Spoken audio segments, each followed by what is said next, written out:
আজকে দেখাবো আমরা কিভাবে যেকোনো একটা ব্যাংক থেকে আরেকটা ব্যাংকে টাকা ট্রান্সফার করতে পারি। আপনি যদি এই একটা ব্যাংক থেকে আরেকটা ব্যাংকে টাকা ট্রান্সফার পদ্ধতি দেখেন, আপনি যেকোনো ব্যাংকে থেকে অন্য যেকোনো আদার্স ব্যাংকে আপনি টাকা ট্রান্সফার করতে পারবেন।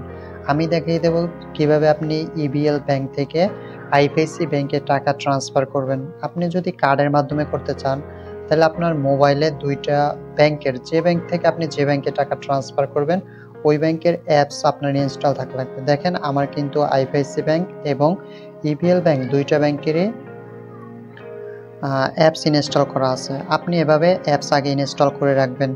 প্রথমে আপনি যে ব্যাংক থেকে অন্য ব্যাংকে টাকা ট্রান্সফার করবেন, প্রথমে আপনি সেই ব্যাংকের অ্যাপসে ঢুকবেন। দেখেন আমি আমার ইবিএল ব্যাংকে অ্যাপস লগইন করে নিলাম। আর সাথে আপনি যে ব্যাংকে টাকা ট্রান্সফার করতে চান, আপনি চাইলে কার্ডেও করতে পারেন, অ্যাকাউন্টেও করতে পারেন। যদি কার্ডের মাধ্যমে করতে চান তাহলে আপনার কার্ডটার সাথে রাখবেন, আর যদি অ্যাকাউন্টে করতে চান তাহলে আপনি অ্যাকাউন্ট নাম্বারটার সাথে রাখবেন। যেকোনো একটা রাখলেই হইবে। দেখেন আমি আমার ইবিএল ব্যাংকের ড্যাশবোর্ডে চলে আসছি। এখন আমি যেহেতু টাকা ট্রান্সফার করব, তাহলে আমার এই যে ফান্ড ট্রান্সফার, এই ফান্ড ট্রান্সফার অপশনে প্রথমে ক্লিক করব। ফান্ড ট্রান্সফারে ক্লিক করার পর দেখেন আপনি কি চান, ইবিএল থেকে ইবিএল ব্যাংকে অন্য কোনো অ্যাকাউন্টে টাকা ট্রান্সফার করবেন, না আপনি ইবিএল থেকে আদার্স কোনো ব্যাংকে টাকা ট্রান্সফার করবেন। যেহেতু আমি আইপিআইসি ব্যাংকে টাকা ট্রান্সফার করব, এর জন্য দেখেন আদার্স ব্যাংক সিলেক্ট করতে হবে। এখন আমরা সহজে টাকা ট্রান্সফার করার জন্য আপনি এই ব্যাংক সিলেক্ট করার আগেও নিচে বেনিফিশিয়ারি এই যে অপশনটা আছে, আপনি প্রথমে এই অপশনটায় ক্লিক করবেন। এই অপশন থেকে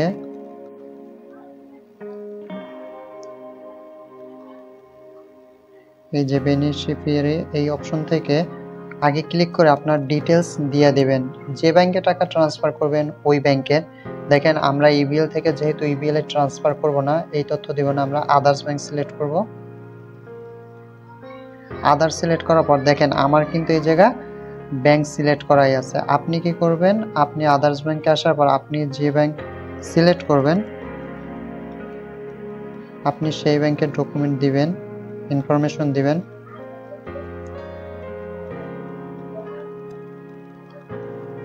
একটু লোড নিতে আছে।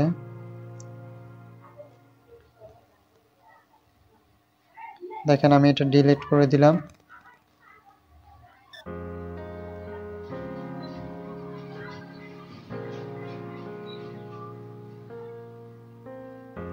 আচ্ছা, আপনি প্লাস আইকনে ক্লিক করবেন। এই যে উপরে প্লাস আইকন আছে, প্রথমে প্লাসে ক্লিক করবেন। আমরা যে কোনো একটা ব্যাংকের কার্ড বা অ্যাকাউন্ট অ্যাড করার জন্য দেখেন আমরা ইবিএল অ্যাড করতে পারি, আদার ব্যাংক, আমরা আদার ব্যাংকে ক্লিক করব। এরপর অ্যাকাউন্ট অ্যাড করবেন না কার্ড অ্যাড করবেন, আমরা যেহেতু কার্ড অ্যাড করব তাহলে কার্ডটা সিলেক্ট করে দিবেন। একটু অপেক্ষা করবেন।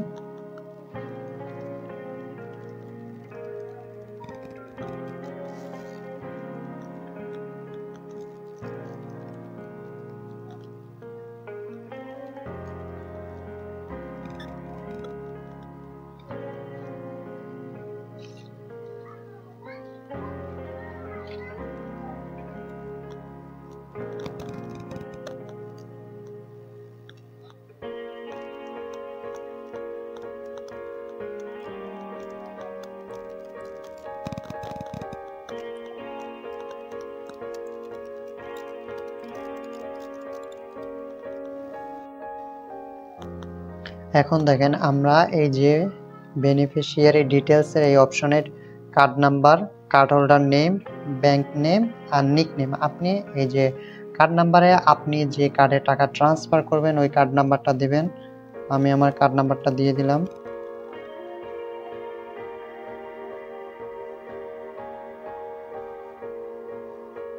কার্ড নাম্বার দেওয়ার পর কার্ড হোল্ডার নেম, এই জায়গায় আপনার কার্ডে যে নাম দেওয়া থাকবে আপনি সেম নেমটা দিয়ে দিবেন। দেখবেন স্পেলিংয়ে যেন কোনো সমস্যা না হয়। এরপর ব্যাংক নেম, আপনি যে ব্যাংকে টাকা ট্রান্সফার করবেন ওই ব্যাংকের এই যে সার্চ অপশনে যে আপনি ব্যাংকের নাম সার্চ করবেন। এই যে আমি আইপিআইসি ব্যাংক লিমিটেড দিয়ে দিলাম। এরপর দেখেন নিক নেম, আপনি এই জায়গায় যা কিছু আপনি দিতে পারেন, আমি শুধু আইপিআইসি লিখে দিলাম। এরপর সেভ, এই যে আপনি এটা সেভ করে নিলেন।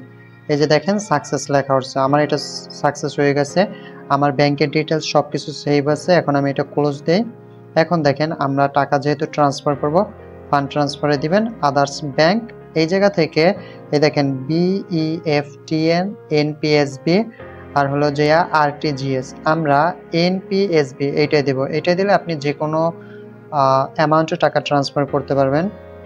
এখন দেখেন ট্রান্সফার টাইপ, এই জায়গা থেকে লেখা আছে account to account, account to card, card to account, card to card. আমরা যেহেতু কার্ড থেকে আরেকটা কার্ডে টাকা ট্রান্সফার করব, এজন্য কার্ড টু কার্ড সিলেক্ট করে দেব। আপনি যদি অ্যাকাউন্ট থেকে অ্যাকাউন্টে টাকা ট্রান্সফার করতে চান তাহলে এটা সিলেক্ট করে দিবেন।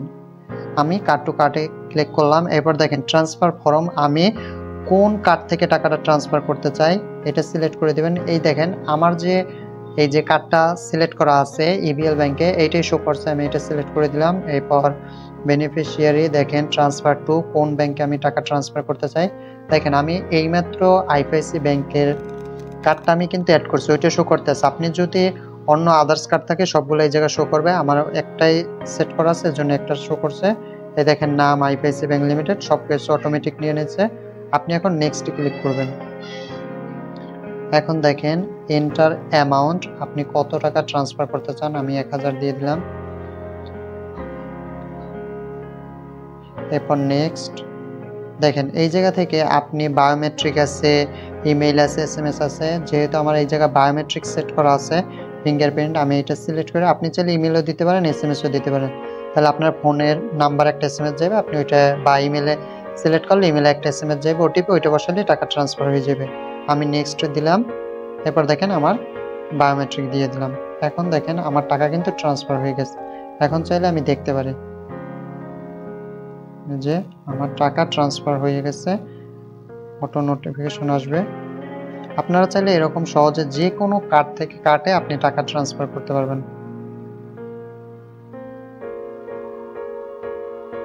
এই যে দেখেন এই যে আমার টাকা ট্রান্সফার হয়েছে। আমি যদি আপনাদের দেই,